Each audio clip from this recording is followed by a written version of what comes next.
A quinta edición dos Premios PEL que concede a Deputación da Coruña tivo un marcado carácter tecnolóxico, xa que as distincións a mellor iniciativa empresarial nova e consolidada recaeron en firmas do sector. O primeiro foi para Diversia Technologies, unha firma dedicada á biotecnoloxía, nacida no Instituto de Investigación Sanitaria de Santiago e que presta un servizo innovador no transporte de moléculas a través dunha tecnoloxía pioneira no mundo no eido da bioloxía molecular e nanomedicina. A mellor iniciativa empresarial consolidada foi para Informática e Networking Compostela SLU, unha empresa especializada en computación na nube.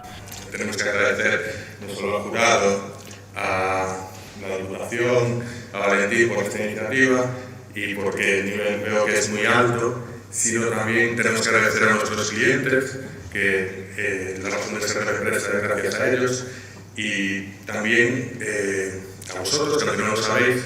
Próximamente seréis clientes de Cloud.gal, que es nuestro nuevo proyecto de nube privada, 100% gallega, y en la que vamos a crear la nube más segura del mundo, la nube de tú a tú.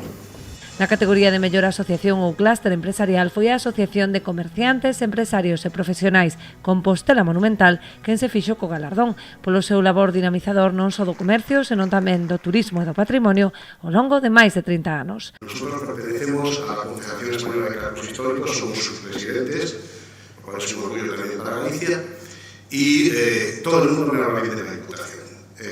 No lo digo ahora porque nos ha dado el premio, sino porque desde siempre ha sido la mejor gestionada, la que más saneada económicamente está de toda España, y yo creo que es digno de destacar. Os datos avalan precisamente esa boa xestión, situando a provincia da Coruña á cabeza do Produto Interior Bruto galego. A provincia da Coruña, sabedes que supón casi o 50% do Produto Interior Bruto do país. Por tanto, temos a responsabilidade de que ese motor non se apague, seguir incorporando combustible cada día, cada mes, cada ano, en cada exercicio orzamentario.